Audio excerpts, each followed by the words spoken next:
Hello beautiful soul! Welcome back to my channel. This is Meisha Amir from Japan, kabayan Sagittarius. This reading is for you. Tingnan natin ang iyong natitirang araw, bonus timeless reading.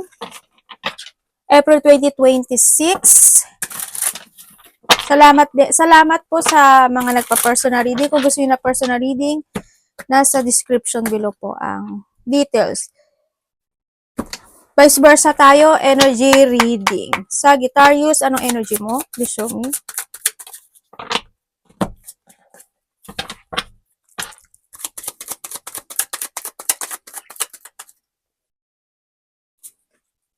Energy ni Sagittarius.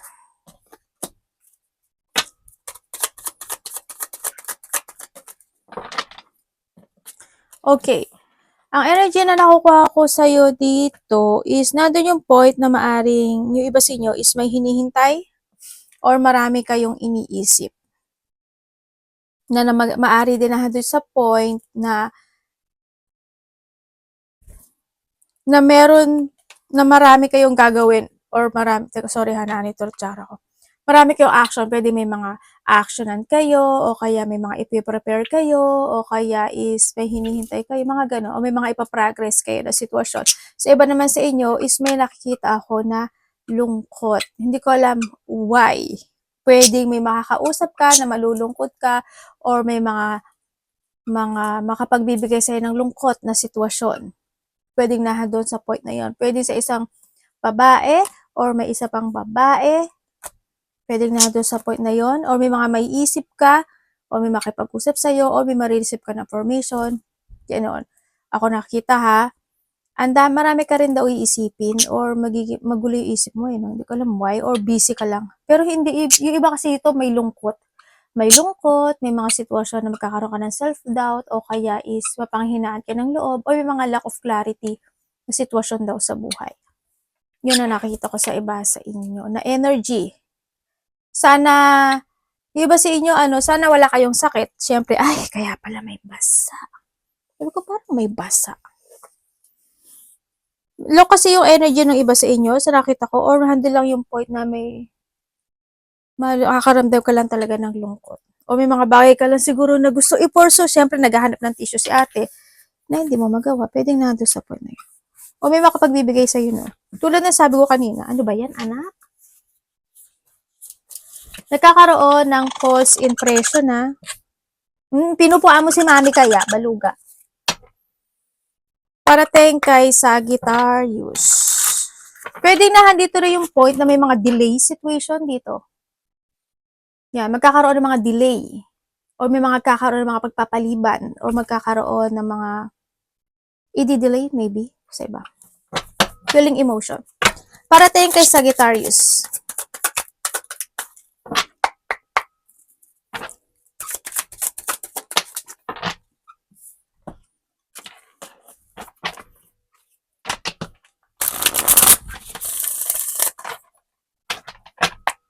Ano po ito, universe? Parating po kay Sagittarius.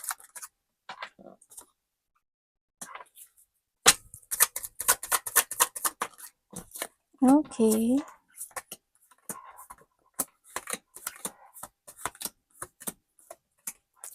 Okay, parating sa iyo. Ang nakikita ko sa iyo dito is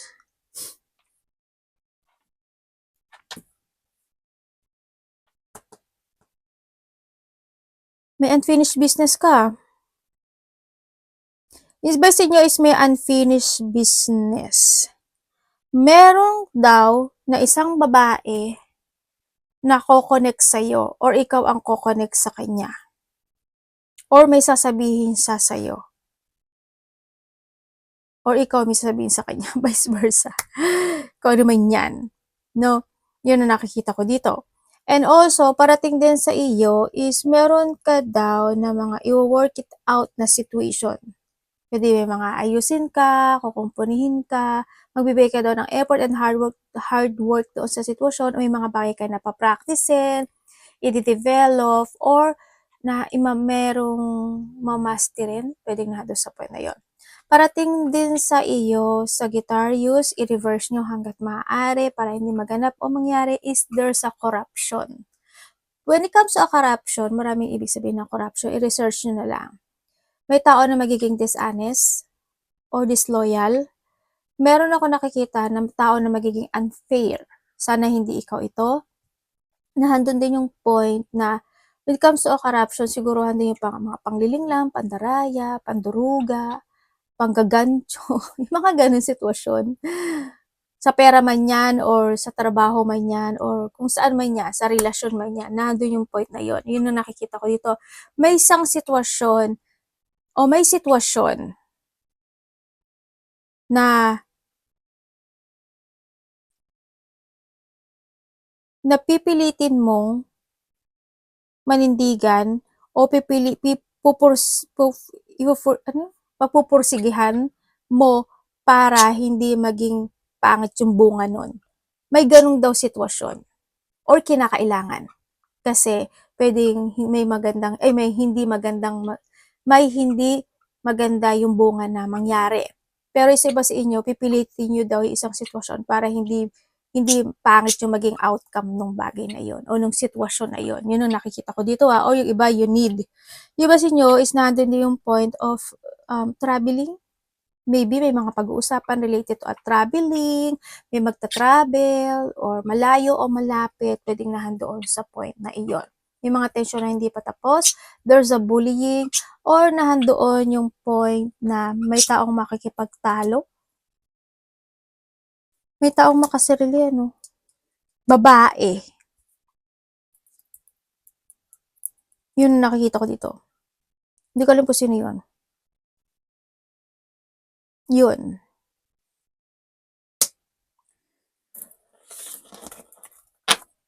Mas maging matalino kayo dito ha. If there is a situation na need to heal it. No? Sana hindi ka ma-imbalance. Ay, ano ba to? hindi naman magkasukat to ate. Ba't man napunta dun yun? May mga bagay ka doon na gusto mo aksyonan pero hindi mo ma-aksyonan. Or naghahanap ka na isang clarity sa buhay mo. Or may iba dito, may mga bagay kayo gustong desisyonan pero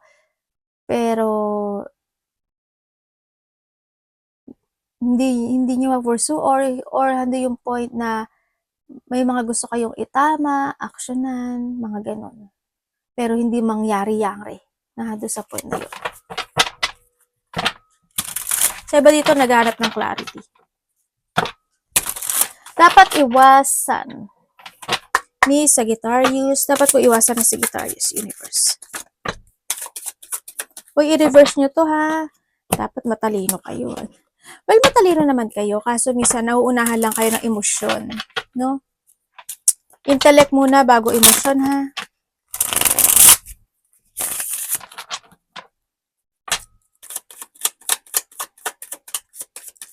Uy, sorry po. Sorry po, anak ko. Sorry po. O, tama lang ba? Sana mo ulit si star mo.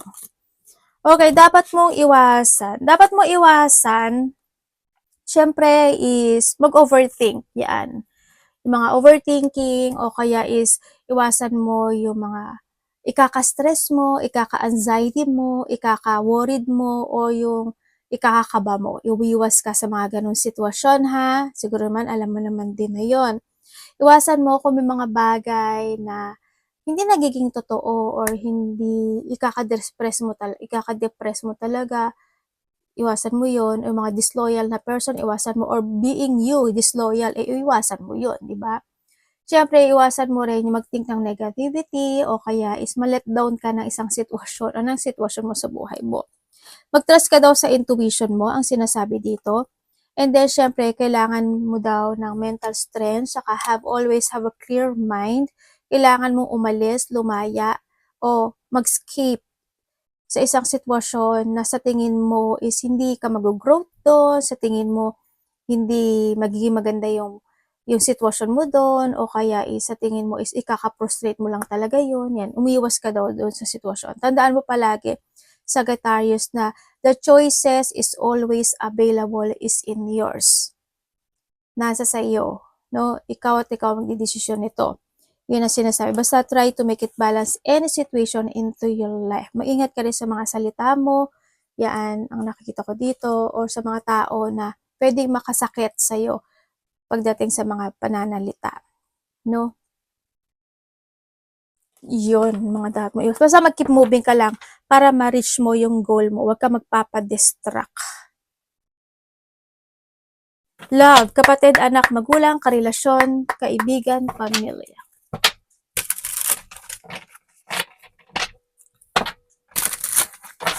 Ay, pupo na naman, siyempre.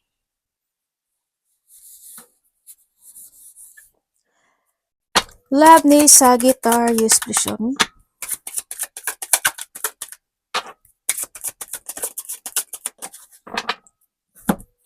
Vice versa.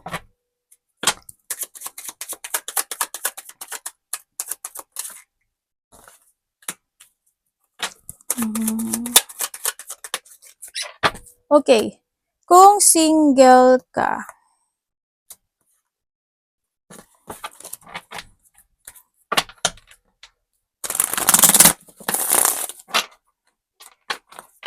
sa mga single dyan. Okay, single ka, mag-ingat ka na lang sa mga single dyan kasi pwedeng meron kang nakakausap or merong tao na makikilala mo man siya is hindi siya magiging totoo sa iyo. So, nakita ko dito ha. Yun, kasi may pagsisinungaling or handun yung point of, basta hindi siya honest, no, sa nakikita ko dito. Mag-trust ka lang sa intuition mo. And then also, kung kayo naman is nagkahiwalay nitong tao na ito, ang nakikita ko dito, oo, kasi itong connection na to, pwedeng naging disloyal talaga siya sa'yo, naloko ka niya o nalinglang ka niya, nagkaroon ng mga betrayal o pagtataksil, nagkaroon ng manipulation, or andun yung point of third-party relationship. No? Ang nakita ko dito kasi is nagkaroon ng operan, nagkaroon ng offer at syempre, alam mo naman 'di ba kapag pag ang palay na ang lumapit sa manok, 'di ba? Tuka. Syempre ganun lang 'yon. Kasi andito rin yung ano. Sa iba sa inyo is maaring namatay na yung karelasyon nyo. Well, kung namatay na, patahimikin na natin. Sabay ganun eh, no? Sa iba naman sa inyo is, yun nga, nagkaroon na talaga ng ending situation in life. Pero andun yung point of pwedeng iniisip niya na sana napatawad na niya ako, sana patawarin niya ako, sana ganito. Pero kasi may apology ako nakikita at nakikita ko naman sa iba sa inyo na gusto pa rin naman niya magkaroon ng pagsasaayos when it come in this connection ano, sa mga nagkahiwalay dito sa nakikita ko dito. And then, nahandun naman sa point, kung kayo is may third-party relationship, siguro you can manage naman na din naman ano, kumbaga nasa sayo na daw to. Yun ang sinasabi dito. Kung ano-ano. Kasi may iba dito, maaring matagal na rin kayo nito. Or matagal mo nang alam na ganito yung connection. Pero nagtitiis at nagtitimpi ka na lang din. Yung iba sa inyo, ganon. Siguro kung may mga anak kayo, ganyan. O kaya naman, bumabawi-bawi siya. Pwedeng ganon. Pero hindi talaga siya totoo. Yun ang nakikita ko dito. Or ikaw ito. Sa mga walang third party ha, sa mga walang third party relationship, ando naman yung strong relationship ng isa, no? Sa nakikita ko dito. Yun nga lang, alam mo yung point na wala tong third party ha. Gusto niya ibigay sa iyo yung lahat or ikaw ito sa kanya, pero hindi niya magawa. Alam mo yun? Ganun. They love you, they care. Handun yung caring, handun yung tender and gentle person na to. Yun nga lang, siyempre, may mga bagay lang talaga na hindi niya maibigay or may mga bagay lang din na hindi siya nagiging vocal pagdating sa relationship, ano. But still, handun yung connection sa nakikita ko sa'yo dito. And then also, handun din naman yung happiness sa nakikita ko dito. Pinaglalaban naman din kahit papaano yung relationship na to. Kung may mga nagaganap o nangyayari din naman na hindi nagiging maganda, nagkakaroon naman ng pagsasaayos dito. Yun ang nakikita ko dito. Yun. Siguro may mga time lang talaga na siguro may mga bagay lang talaga na hindi dapat kailangan ng sabihin or may mga bagay lang na nagsisikreto yung isa sa inyo, pwedeng nandun sa point na yun. Pero kung wala naman talagang pag-aaway na third party, okay lang yun. Yun ang nakikita ko sa'yo dito. Pero alam mo, magkaiba kayo ng energy. Hindi ko alam why. Magkaiba kayo ng energy nitong taon to.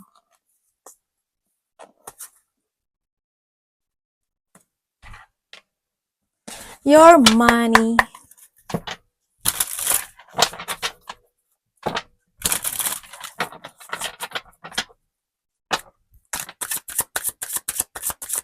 Yung isa dito is sneaky yun.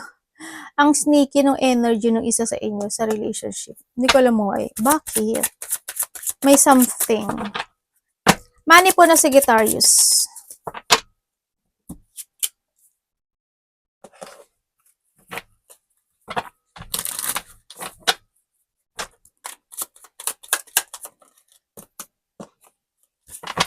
Uy.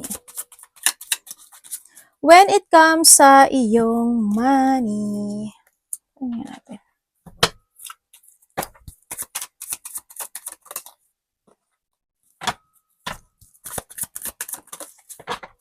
Okay, pagdating sa iyong money.